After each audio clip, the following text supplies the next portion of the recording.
Rasulullah, now that I know Arabic and have understood that, very same similar statements. Yes, indeed, there were some implicit statements about that you could implicitly, if you took them and separated them from everything else, you could maybe derive that Jesus was trying to claim some divinity or something for himself. But I also know from doing psychology, and I did a little bit of law too, that an implicit statement cannot override an explicit statement. An explicit statement always takes precedence. So if Jesus said God is one, and he allegorically may have alluded to God being more than one, then the clear statement overrides that each and every single time. So this is what I found through the New Testament. And I also found that Jesus taught salvation. But his salvation that he taught was obeying God and following the commandments. This was his mode of salvation. One man asked him, "Good master, tell me how I can inherit the eternal life." He said, "Follow the commandments."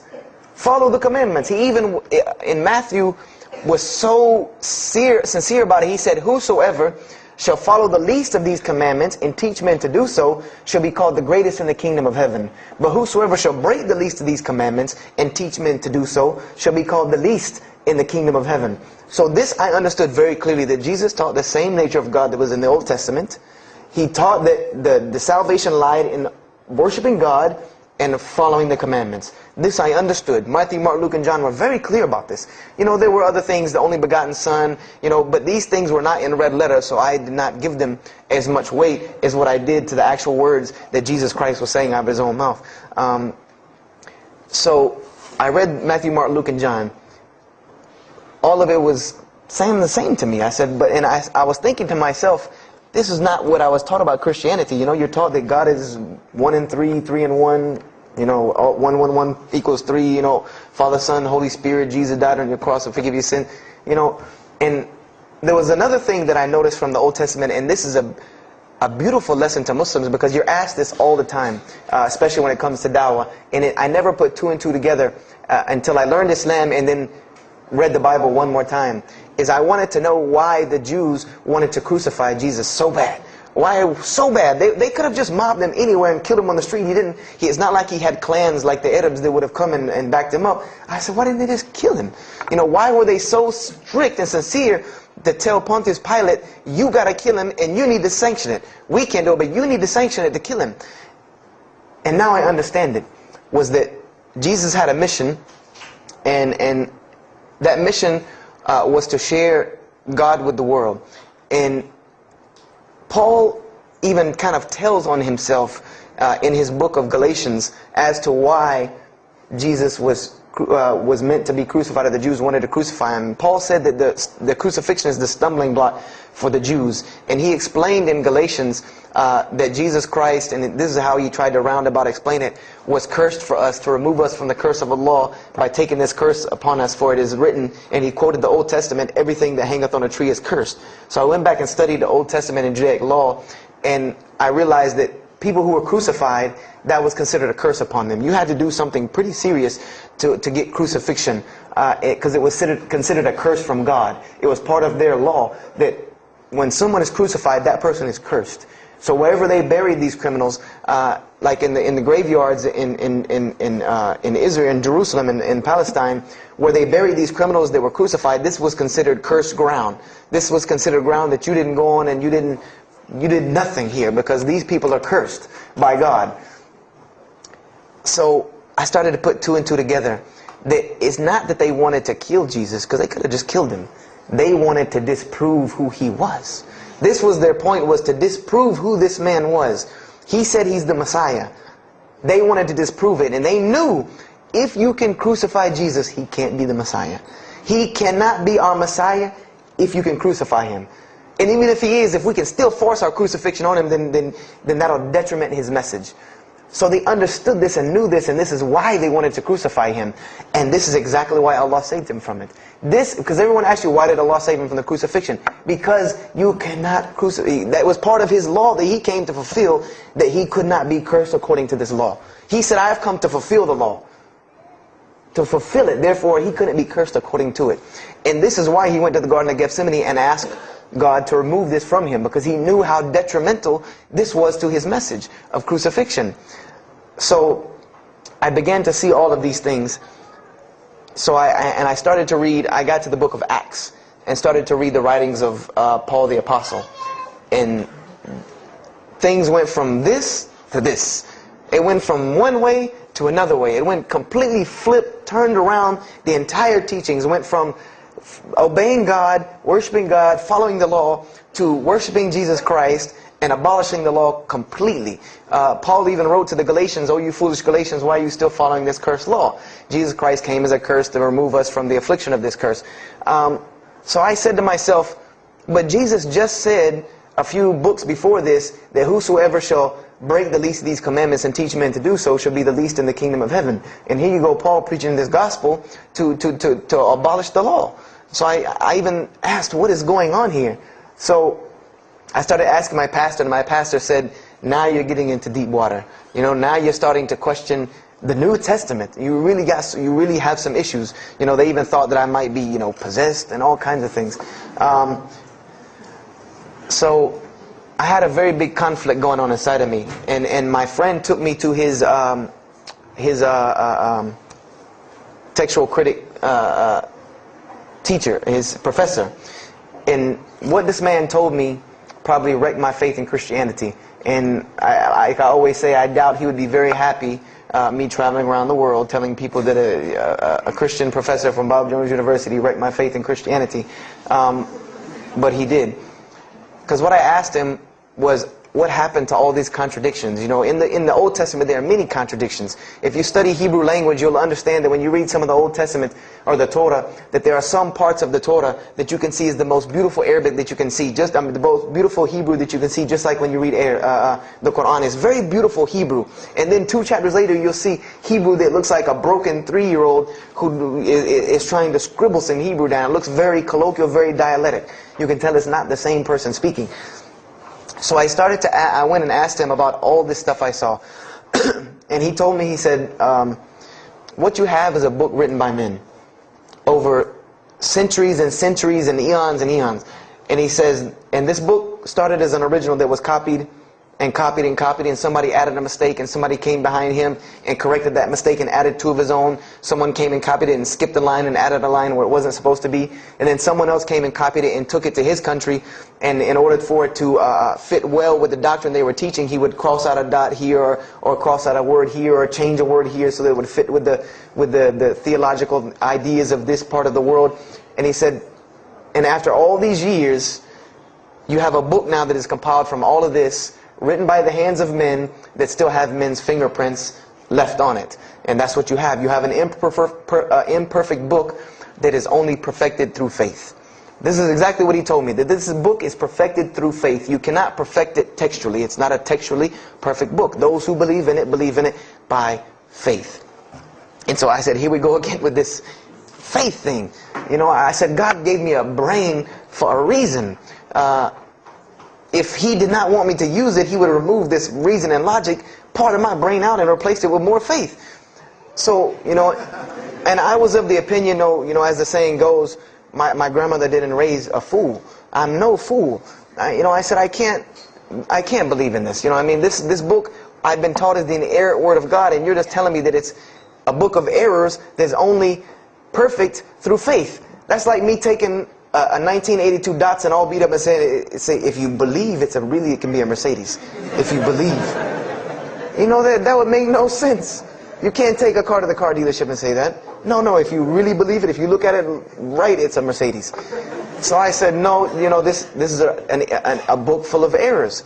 And God's religion is perfect. If God has a religion, it's perfect. If He has a book, it has to be perfect because He is perfect. So I left Christianity completely. And I decided that I was, you know, I had learned some concepts from the Bible. God was one. You couldn't fool me of that. You know, I had also concepted that there should be nobody standing between me and God because He created me without permission from anyone. Therefore, I don't need to be taking permission from someone to go to Him. If I had to be forgiven for something, it should come from Him, because on the day of judgment, it's going to be me and Him alone.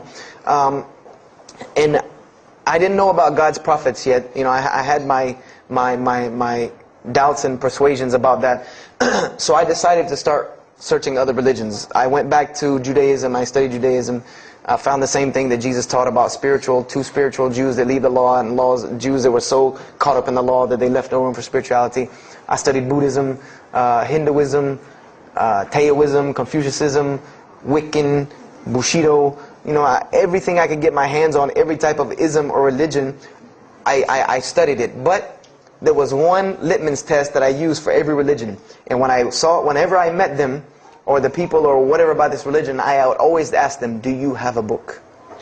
Do you have a book? Because another thing I had come to the conclusion of is that if your religion is true, you should be able to tangibly hand me something and show me that this religion is true. Give me something that I can see. I don't want to hear that faith stuff anymore. I heard that all my life, and look where it got me. It got me thinking I'm driving a Mercedes running around in a 1982 beat-up Datsun. I said, no, you have to show me.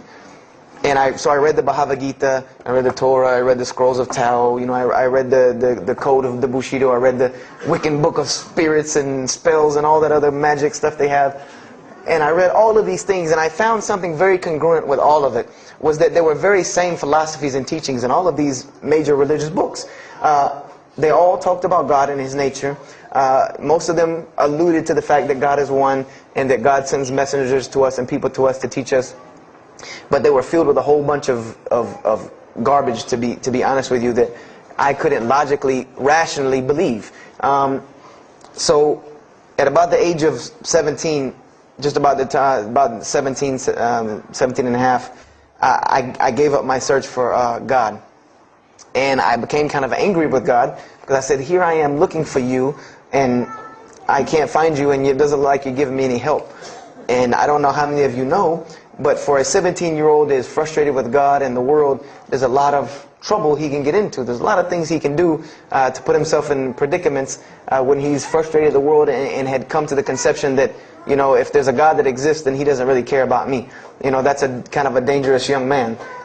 So I started doing the whole partying in trouble, going to parties, drinking underage, all of this stuff I started doing. I'm a perfectionist at heart.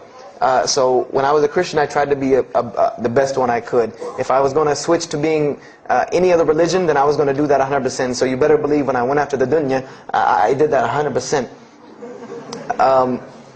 And I was a martial artist since I was 15 years old. And even though it was only 2 years, 2 years at 17, you think, you're Bruce Lee. So I got into a lot of fights. Got kicked out of school, had to go to another school, got in one fight, got arrested for a fight, and there were a couple incidences that stopped this downward spiral, because I was on a very, very quick downward spiral and I believe if I would have continued on that downward spiral, I would probably end up hurting someone, killing someone, or them hurting or killing me. And there were two incidents that brought that to an abrupt stop, like pulling the emergency brake. And the first one was a car accident that I was in. My friend and I were on the way back from Clemson University from a frat party, and we were driving up 385 in South Carolina, and we were both highly intoxicated, and I decided that night that he was driving, I decided to put my seatbelt on for the only reason that I kept falling over when I fell asleep without the seatbelt on, because I didn't really believe in the seatbelt thing, because I said if I'm going to die, I'm going to die. That was the conception that I come up with. That if it's time for me to die, it's time for me to die. I didn't believe in the whole tying your camel thing. So I put on my seatbelt, and I fell asleep. And the next thing I know, I remember waking up with the car shaking. And I woke up to grab my friend because I thought maybe he had fallen asleep. But when I woke up, the only thing I saw was the tree line and then the pavement coming right at my face. And the window smashing and the car flipping, the whole 9 yards. And us landing in a ditch. And I remember getting out of the car. That was the first thing I thought. Number one, I couldn't believe that. You don't really think about, oh, you're alive. No, you just move. I jumped out of the car and realized that I had jumped out of the back of the car that wasn't there anymore. It was still in the median on the other side of the highway, and the front part of the car was over in the ditch. And I drug my friend out, who was knocked unconscious, and pulled him over to the side of the road. I had no injuries. I looked at myself trying to find what's missing. And there was nothing but a piece of glass stuck in my arm that I pulled out. And it just so happened that a state trooper was passing the other way because he turned around and came back. And when he came back, he asked what had happened. And the first thing he asked me was, did you see what happened? Because there was other people who would pull over, so I guess he thought that I was a bystander because I started to walk towards him. He's like, did you see what happened? You know, where are the people? I said, yeah, I really saw what happened. I was in the car. You know, and he was like, you know, as they say, like the color drained out of his face because he was shocked. He said, how were you in that car? You know, and of course they took to the hospital. My friend got arrested, DUI. But before he put us in the ambulance, he was a man of God because he looked at me and he told me, he said, young man, you better realize that you're on this earth tonight for a purpose. The only reason you're still alive is that God has a purpose for you. If not, you don't live through things like that. People without purpose, if you didn't have a purpose, then this night would have been your night. So you need to realize that. I said, this old man's out of his mind. You know, if God had been looking for me, he had the opportunity to get me a long time ago. So don't tell me about that God stuff now. So I paid it no attention. And about a month later, 3-4 weeks later, my friend and I, same two, he's on crutches still, we decided to go to New York City. We decided to just take off, drive to New York City. We didn't tell our parents where we were going. I said I was sleeping in his house. He said he was sleeping in my house for the weekend. So we drove to New York. And in New York, I remember going to the ATM to get some money. And in New York, they have these ATMs where you have to go in the little glass room to get your money at ATM. I don't know if they have that here or if any of you have been to New York. Now, alhamdulillah, you have to put your bank card in to go in there. But in 97, it was not like this. You went in, and it was almost like the game Mousetrap, because you go in, take out your money, criminal comes right in behind you. There's nowhere for you to go. You know, there's nowhere to run. So I went in and I took my money out of the ATM, and I heard the door open behind me. You know, so I turned around. You know, I thought somebody was coming in behind me, and there was a man who put a gun to my face. And he must have really, really, really, really needed this money, because he didn't ask me anything. He didn't say a single word. I just remember looking at the gun in my face and him pulling the trigger. And it was a revolver. And to this day, I'll never forget that image in my head of seeing that little spindle turn and hearing that very distinct click of a revolver. And it probably could have been like a 32 snub-nosed gun like this, but when it was in my face, it looked like one of those like cannons that you see on the movies. And I remember when he pulled the trigger, I didn't think anything. You don't think anything. You just blank. You just go into this like shock of blankness. And then a couple seconds later, thankfully I had been doing martial arts. That might have helped me overcome the fight or flight syndrome, because all I could think was, go! You know, like myself kicking myself, like, what are you doing? Go! So I bum rushed him. We went flying, he went flying, money went flying, gun went flying. And I took off and went to the hotel and didn't say anything to anybody. We went back to South Carolina the next day. And I didn't say anything because we weren't supposed to be in New York. My grandfather would have killed me. If that guy didn't kill me, my grandfather would have took care of it. So I didn't say anything until about a month or two later. You know, I kept having nightmares about this same incident. I kept having night terrors from this incident. And so I told my grandmother about it. And she told me the same thing that the officer had told me. She said, you know, you have to realize that God has a purpose for your life. You're here for a reason. People don't go through the things that you've been through and still walking on this earth without a reason, and you're pushing the limit. This is what she told me. You're pushing the limit, really. God has something for you, and He wants you to get it, but you're pushing it. And she didn't tell me to go back to Christianity and study my Bible. The only thing she told me was that God hasn't gone anywhere. You just have not looked in the right place yet. And so I decided to put myself back together. You know, the car wreck, the gun thing, the getting arrested for fighting, like all of that, like really made me stop really quick and think, you know, that I need to get my stuff together. So I became an agnostic, someone who I believed in God with no form of religion. I prayed to God on the floor on my hands and knees, because this is how all the books of God, this is how the Bible, the Torah, the New Testament, the Bhagavad Gita, all of these scriptures that I ever read, they said that this is how the men of God prayed. And it was during this time that I did read one book about Islam in the public library, because I had never heard of Islam ever. But I remember I was looking in the religious section in the library at school, and there was a book about Islam.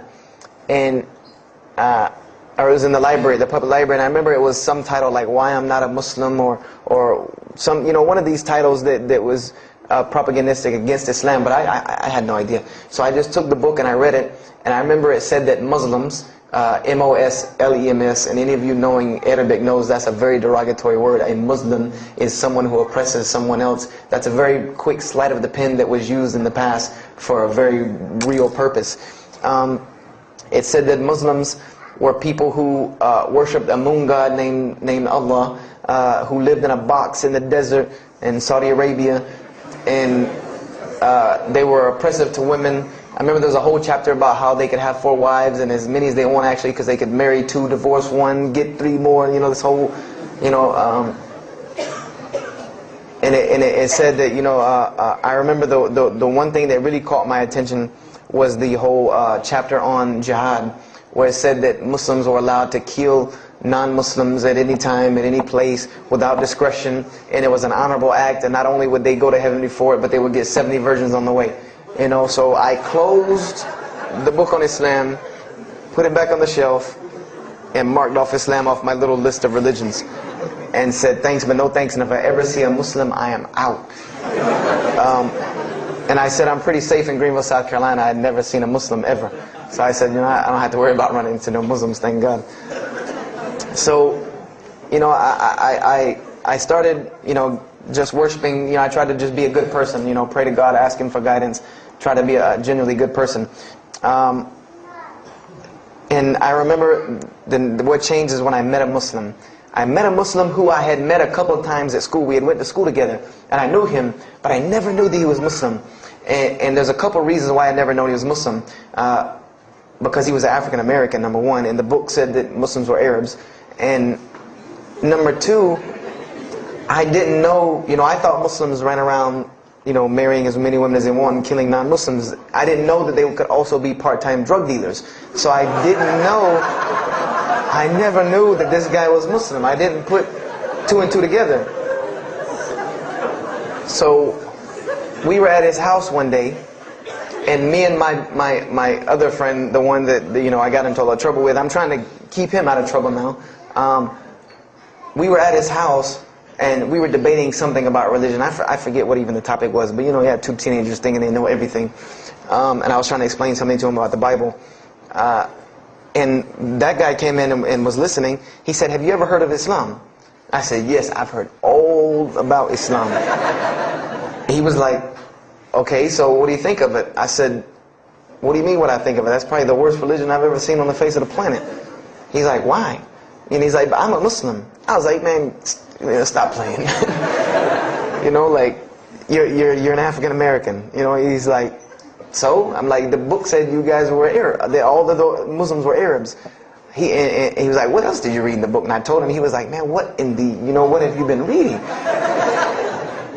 He's like, "You need to go to the mosque for Jummah." He's like, he told me, he said, "I'm not a good Muslim." This is what he said to me. He said, "I'm not a good Muslim. I'm not even going to try to front and say I'm a good Muslim."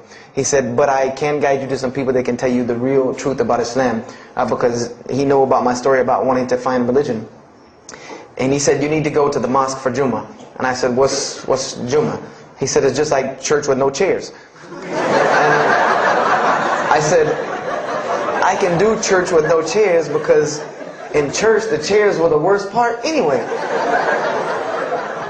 Because they had these hard benches that you sit on that are like this and are so hard." I said, "That's good. You sit on carpet? Wow, man, every church should be like that." And I said, "Where's the mosque?" He said, "It's on Wadehampton Boulevard." I said, "Where on Wadehampton Boulevard?" I lived on Wadehampton Boulevard. I lived right off of Wadehampton Boulevard. He said, "You know where Lee Road intersects with Wadehampton?" I said, yeah, I live on the other side of the intersection." He said, "It's right there." I said, "No, it's not. There's nothing. There's a gas station or a church." He said, "Yeah, you know that church, the Evangelical Missionary Training Facility?" I said, "Yeah, I used to take missionary classes there." He said, "You know that building in the parking lot with the gold thing on top?" I said, the gym?" He was like, "No, that's the mosque." Because I had always thought it was the gym because it was in the same parking lot and it was just rectangular with 2 glass doors in the front. And you could literally walk in between the church and the masjid and touch them like this. Anyone doesn't believe me, go to Greenville, South Carolina, look at the masjid. You can almost touch both of them just like this. He said, yeah, it's right there. I said, I've never, at first I was shocked, like I've been living across the street from all these crazy Muslims all my life. I said, I never knew. And he told me to go to Jummah, and I asked him what time. He said he would meet me there at 1 o'clock in the afternoon on Friday. So I said, okay. I went on Friday, and I'm waiting outside for him. I'm not going inside. That's not happening. And I'm seeing all these people going in. And at this time, it was a predominantly Indo-Paki Arab masjid. Anyone who went in was not American, period. And I did not see even one African American going there. And I did see one. And then when he went in, I heard him talking in a dialect that I realized he was probably from Africa. So I said, he's not American. So I'm not going. I'm waiting, and I'm standing outside, sitting on the church steps, and the imam pulls up and parks right in front of me, who I had no idea he was the imam. But he got out and he asked me, am I waiting for someone, this, that, and the other? And I explained to him. He said, oh yeah, we know this brother. You don't see him that much, but we know who he is. He said, I'm glad you came. He was a very, very nice, gentle young man. And he invited me into the mosque, and I kind of wanted to wait on my friend, but I didn't want, at the same time I didn't want to tell this man I don't want to go in.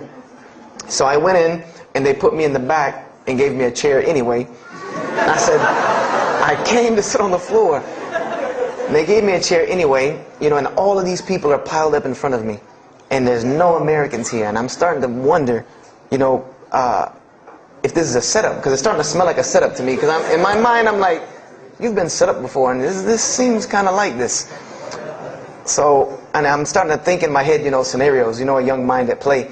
I said, this other guy, my friend, he probably was in the same situation like me, and he probably made a deal with them to get out, as long as he brought other Americans and tricked them into coming to the mosque, so they could do their jihad after Jummah and get their 70 virgins. So I'm sitting here, and there's all these people in front of me, and then there's a curtain with all these people behind me making noise, and I have no idea who's back here. So I'm stuck in the middle of this. I hear that it's some women, but I don't, there's a curtain, I have no idea. So I'm like, there's something very odd about what's going on right here. I'm like, just let me make it. I'm starting to look for the exit. I'm like, calculating how many people are between me and the exit. I know some martial arts, so I said I might hit a couple of them, and I'm out. And then the imam came, and I just now realized that he was the imam because he got up on the minbar, and they started to call the adhan. And I said, okay, that man seemed nice. He seemed genuinely nice, so I felt a little more comfort. And then he got up after the adhan, and he started his khutbah. Inna alhamdulillah nahmaruhu wa I said, oh my God. I said, I bet you he's talking about me. And he's being forceful. He was getting loud and banging on the minbar, and he's pointing in my direction. I'm like, oh man, I gotta get out of here really quick. I said, well, I'm gonna take my chances with the women behind me. I'm going through the curtain. And then he started to, when he got done with his Arabic tirade, he started to explain it. That verily all praise belongs to Allah alone, or God alone, and in Him do we worship, in Him do we seek help and assistance, we seek refuge with Him from the evil that lies. He explained what he said in Arabic, and it sounded to me so beautiful. It was very, very beautifully prosed, what he said, and I wanted to know where he got that. I said, where did he get that? Because it was only about God and about the nature of ourselves. All of us should know that the beginning of the khutbah, and he quoted the 3 verses from the Quran. O you who believe, fear God as ye should be feared and do not die. And instead of a state of submission to Islam, he was a very wise man, because he translated everything. It was almost as if he knew I was there and translated everything for me. I remember to this day what the khutbah was about. And I don't know if he did it because I was there, or if that was his already planned khutbah, but it's almost as if it was meant for me. The khutbah was that, the title of it was that the forgiveness of Allah is open to anyone at any time, at any place, no matter what, unless they have committed shirk. And the prose of the khutbah was a very long hadith. That some of you will know. And just to make it short, it was the hadith where the Rasulullah ﷺ met Angel Gabriel or Angel Jibreel, and Angel Jibreel was telling them to tell him that if the Muslims commit this certain sin, to tell them that Allah would forgive them. And every time he would tell the Muslims, they would say, okay, well then what about this sin? And he would go back and meet with Angel Jibreel, and he would go back and come back and say, tell them that Allah will forgive him for that. And this discourse happened, for many different sins. And then finally Angel Jibreel alayhi salam said, tell them that Allah has said, no matter what they do, even if their sins are compiled, like the oceans are from the east to the west, as long as they have not associated a partner with Allah, tell them that Allah will forgive them. And I remember he told me that, or he said that, that the door of repentance to God is open as long as you have not seen the angel of death or the sun hasn't risen from the west. I didn't really understand the sun risen from the west thing at that time. But, and he said that, God's forgiveness has to come from God alone. And this was the whole premise of his khutbah, was on forgiveness and tawbah. And I was saying to myself, these are all of the same concepts that I had formulated through reading the religious scriptures myself. And I'm asking myself, where did he get this stuff from? Where did he get all this? And he started using names like, he used the name Ibrahim alayhi salam, he used the name Musa, and I'm like, he translated it to Abraham and Moses. I'm like, where did he, where is he getting these? These are names from the Bible, I know these people. And so after the khutbah, they started lining up for the prayer. And I got apprehensive because everybody's getting up in front of me and blocking my exit from the door. And so I guess one guy in the back saw me, and because I had to move back a little bit, he said, we're about to pray. And I said, pray to who? And he said, to God. I said, which one? And he said, the one that created the heavens and earth. The same one that's in the Bible, the only creator of the heavens and earth, the only God. I said, yes, I know him. And so the Imam started to pray, and when he recited the Quran, I know it sounded very intriguing. I had no idea what it was. But then when I saw Muslims bow and prostrate on the floor, verses and verses of every religious book that I had ever read started ringing off in my head, that this was the way men of God prayed. And the first thing that I could think of in my mind was, this is worship. That's what I said to myself. This is not prayer, because prayers are asking God for something. These people are worshiping God. So I said to myself that you've written this religion off way too easily.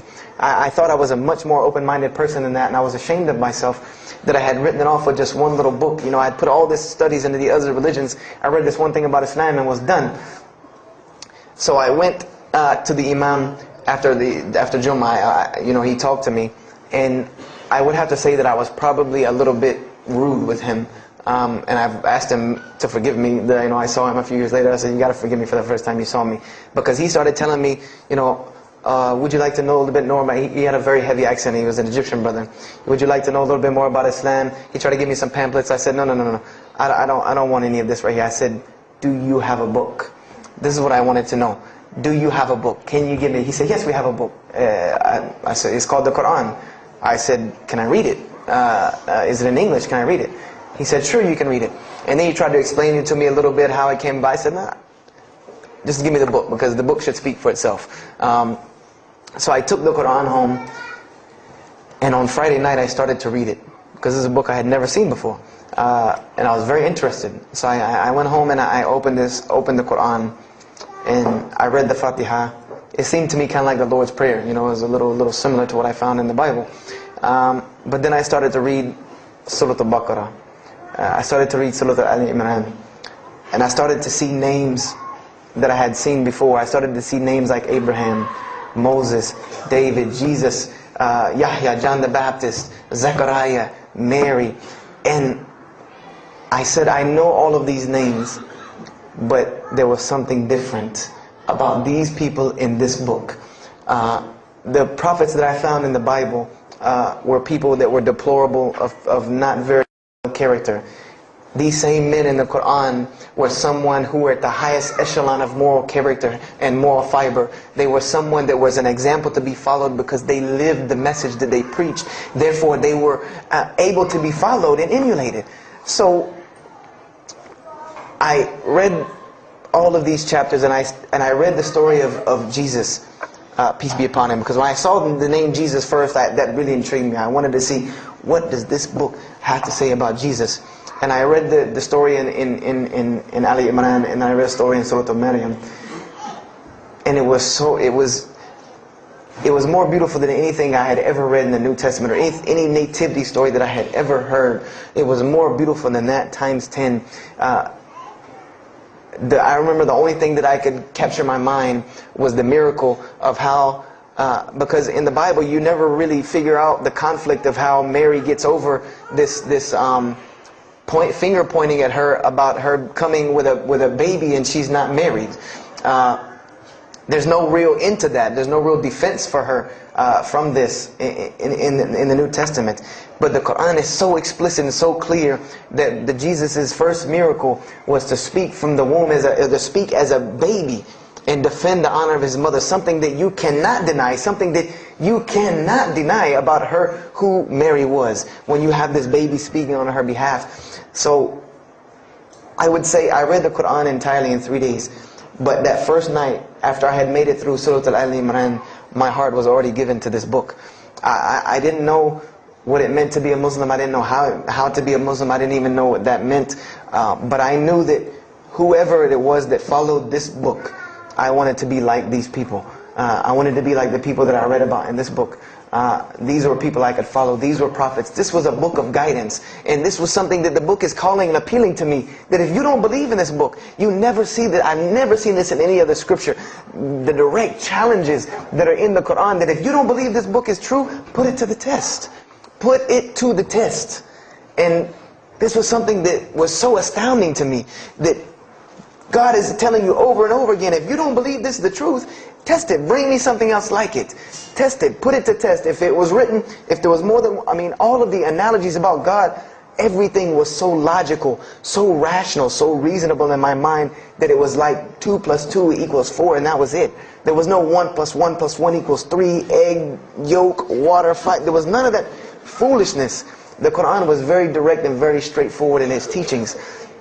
So I gave my heart to Islam that night in my living room, reading the Quran, and I cried and cried, that I had been looking for the truth all this time, had searched all this way, and it was right across the street from my house. And so I went back on Monday to accept Islam and ask these Muslims where in the world they've been all this time. And I go ready to go in there and do my thing, and I go and the masjid is locked. And because they only came on Fridays and for Isha during that time, and I didn't know. So I said, okay, I guess I have to come back on Friday, because every time I passed by the masjid after that, it was always locked.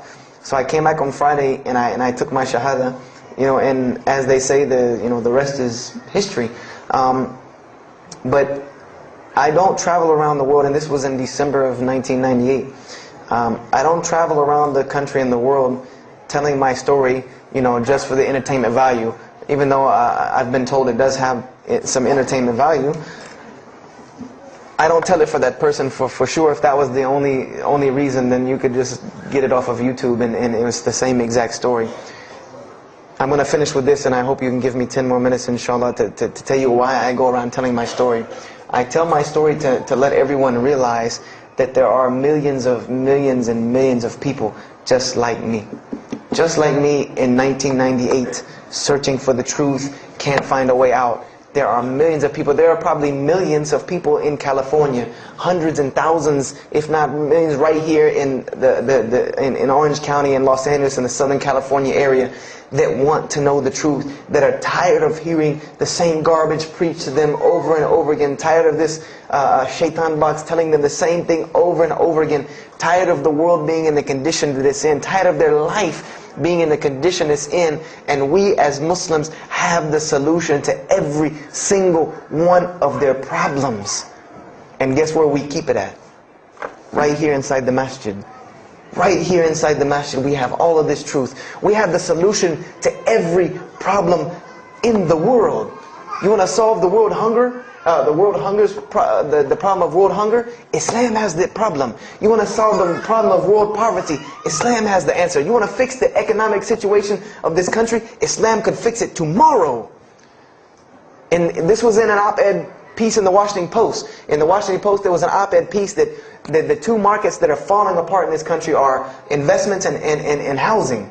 And there are two people in this market, that while the rest are bottoming it out, this market is steadily climbing. It's not shooting, getting rich overnight like people want to, but it is continually going up, and that is Islamic financing and Islamic housing markets. These two things are so steady and so strong that economists in DC are trying to figure out how they can take some of these Islamic principles, from these investing and housing firms, and plug them into this system to give it some stability, because they realize that you won't get rich overnight in the Islamic system, but it will be stable.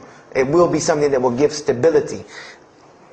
So they are starting to find out that Islam has the answer and the solution to their problems, but we already know this. We already know this, that we can solve every world problem with Islam, would put it into it. But the problem is, we're hiding it from the people. Unfortunately, willingly or unwilling, knowingly, unknowingly, we are hiding this from the people. And there's a statement in the Quran, and that Allah warns the Jews about what they did with their religion. And there's a statement that is left in the Quran for us, that verily those who conceal the evidences and the clear proofs, after we have made it clear for them in the book, they are those who are cursed by Allah and cursed by those who curse, unless they repent and reveal that which they have been concealing. Those I will accept their repentance, because I am the one who accepts it, the most merciful. We have become guilty just the same way the Jews have of hiding the truth about their religion. When they saw the Prophet Muhammad ﷺ, they knew the truth and wanted to hide it. People, we know the truth about Islam, and we are hiding it. We as Muslims are running around begging Allah for dignity and honor and help, when He has already given it to us in this deen. Everything that a Muslim could ever want has already been given to him in this deen of Islam. Anything that you ask Allah for, there is an account set up for you to go take it out of. You just got to find it where it's at. And any of you, I'm not going to go through the ayahs for they're too long, but if you want to know the solutions to every one of your problems in this world and the hereafter, just go read Surah Al-Saf, ayah 10 through 13. Very, very easy solution. If I had the time, I would read them to you, inshallah. But we have the cure to every disease in the world, and we're not giving it to the people. And I want to use this as a parable, because I really want this to hit home with you. Let's say, what is your name, brother? Abdullah, mashallah. Let's say me and Abdullah are best friends, we're brothers in deen, we're roommates, and we've been roommates for years and years and years. And let's say brother Abdullah has contracts an illness, a disease that is one of the most painful diseases that any human being can ever go through in his life, and it's not something that is going to kill him quick. Let's say this disease is going to suffer and fester with Abdullah and make him not be able to eat, sleep, nothing. He's just miserable all the time. When I come home in the evening, he's rolling around on the floor in pain. And let's say I know him in this condition, and let's say one day I come across the cure for his disease. Someone tells me that if you give this to Abdullah or anyone like him, he will be instantly cured and he will never suffer again. And let's say I take that and put it in my pocket, and I don't give it to Abdullah. Why? Why don't you give it to Abdullah? Well, number one, I'm way too busy. I have 2 jobs, going to school, I have a long commute back and forth, I gotta drive up and down the 405 every day. I don't have time to give Abdullah this medicine, man. If he wants the medicine, he'll go get it himself. I don't have time, I'm really busy. Number 2, I'm not a doctor. I should not be prescribing Abdullah medicine, and I'm not knowledgeable in medicine. He should, if he wants help, he should go see a doctor. I'm not a doctor. Number 3, Abdullah's, please forgive me, but Abdullah's kind of stubborn. He doesn't really listen very well. He probably, he's kind of set in his ways. So even if I tell him this medicine is good for him and it'll cure him, he probably wouldn't even take it anyway. So why waste my time? Do any of these excuses sound familiar? And let's say I don't give this medicine to Abdullah, and he dies. And let's say he dies the most painful death that you can ever imagine. I want to ask you a kind of rhetorical question. Do you think on the Day of Judgment that Allah is going to call me and Abdullah up and ask him about this incident between me and him, because I've oppressed him? I have oppressed him. I've allowed him to suffer, knowing that I could ease his suffering. I'm sure Allah is going to ask us about this. But the beauty about Islam is that if Abdullah was a good Muslim, bore this disease patiently and died, he dies as a shaheed, inshallah. And on the Day of Judgment, this is how beautiful Islam is. That he could very well come before and Allah ask us about this, and Brother Abdullah say, you know what? Allah, I forgive him. So you forgive him. This is the beauty of our religion. And Allah will forgive me. But the disease I want to tell you about is the disease that every single non-Muslim walks around with every single day, and they don't even know it. It has no real physical symptoms. And that's the disease of shirk. The disease of being jahl, being ignorant about Allah subhanahu wa ta'ala. Allah gives them life and they worship someone else. Allah feeds them and they thank someone else. He created them and fashioned them in the womb of their mother and knows them better than they know themselves. And they have no idea who He is. They don't even know who He is. If that doesn't pain your heart to see a person in this condition, then for sure the hearts have become hardened. Because when I see non-Muslims, especially when I sit in places like airports, I see this disease. I see it on them. I see them walking around with it. And there's so many of them passing me, I think to myself, there's no way I could talk to all of them. There's nothing I can do.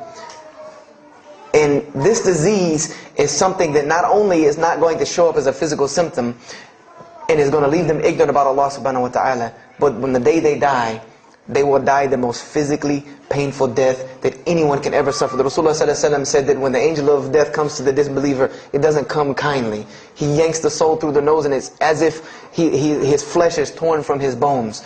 It's as if they take Brother Abdullah and turn him upside down and stuff him in a human paper shredder. This is the death that is waiting for those who do not know Allah subhanahu wa ta'ala. And you know the unfortunate thing? That while you've been sitting here listening to me, thousands of people have died.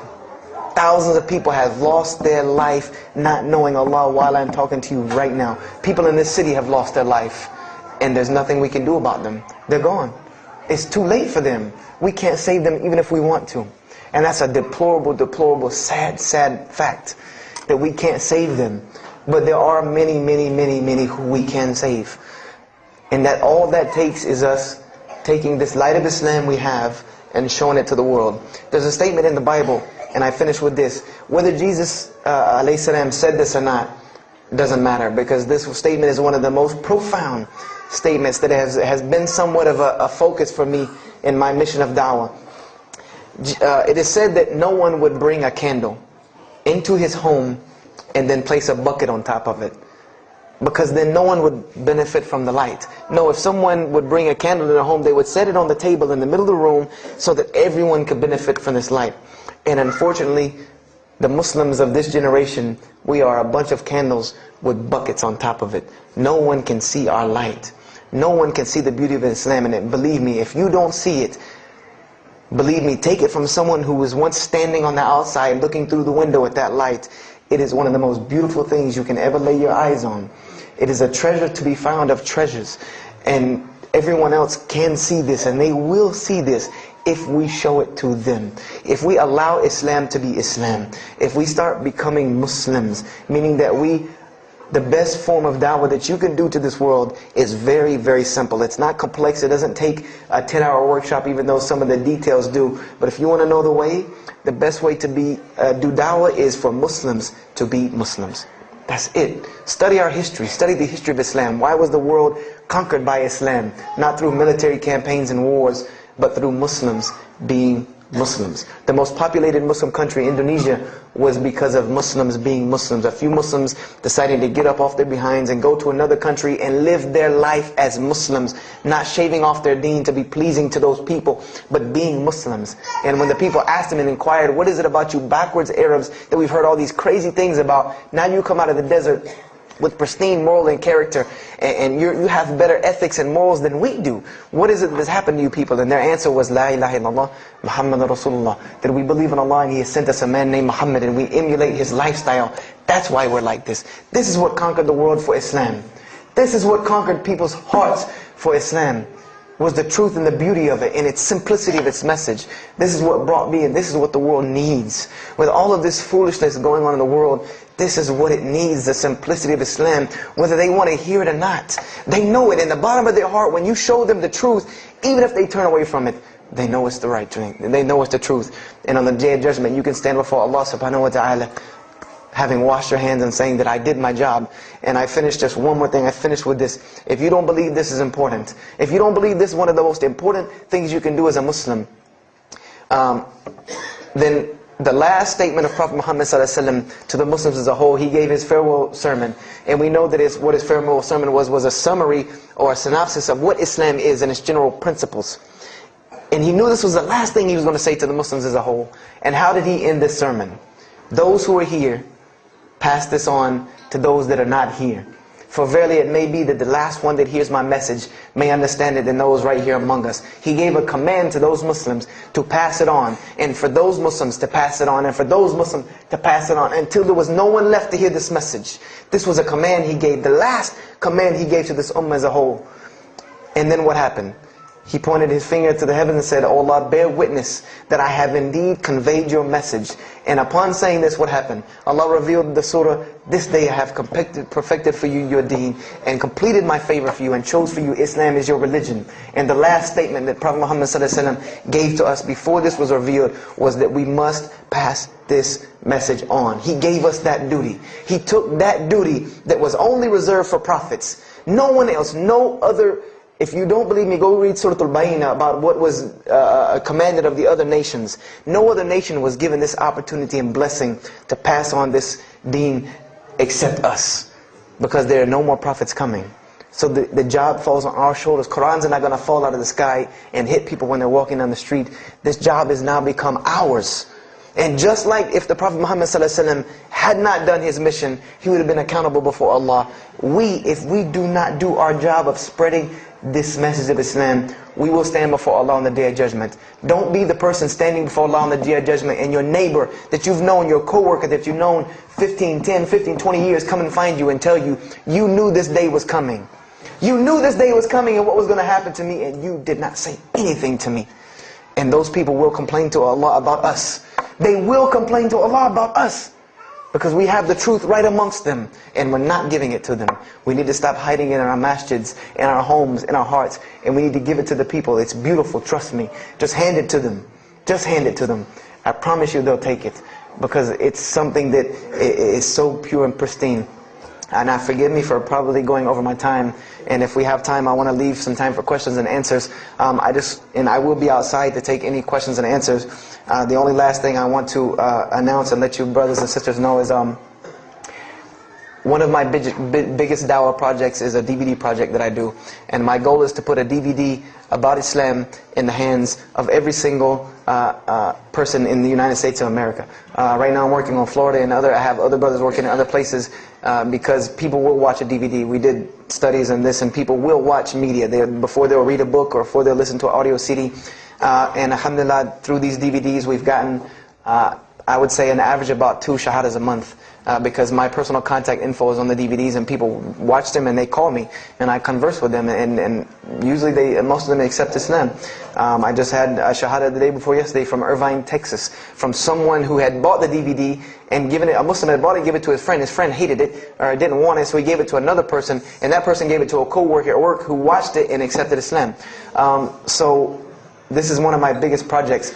And the way this project works is I make 100 DVDs, and I brought 2 of them with me today. I'm going to explain what they are. The way this project works is I make 100 DVDs, and 75 of them go out to different dawah arenas. And the other 25 I make available for Muslims to purchase for 2 reasons: so that they can be, so that I can buy another 100 to make, and so that you can share in this ajr along with me. Because when you purchase a DVD that makes another DVD, or you give it to a friend, then you share in this ajr with me. And everyone knows that dawah is the biggest pyramid system because of the hadith Rasulullah ﷺ, that one who calls to guidance gets the same reward as the one guided, without that reward being lost from him.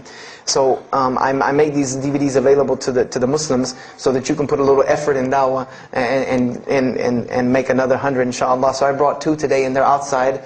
One of them is called Islam in the Bible, which is basically what I just told you in a PowerPoint format, so that you could see all these verses that I saw, all these things that I read that allowed me to see the truth of Islam very clearly when I saw it, and I coincide them with the Quran so that you could see them.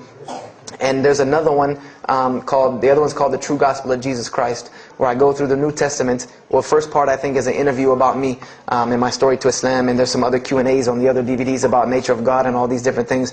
But it's a PowerPoint presentation about the New Testament and Jesus Christ, and how you can prove to someone that Jesus Christ taught Islam from the New Testament, from their own book, that they have to agree. They either have to believe it or reject it. And if you believe it, then you have to believe what I'm saying is true about Islam. If you reject it, then this is your book, not mine. So, you know, I try to use these two teaching methods, and they also can be given to non-Muslims because they're in a PowerPoint format. They're in a very educated format, and they're available outside for $10 each.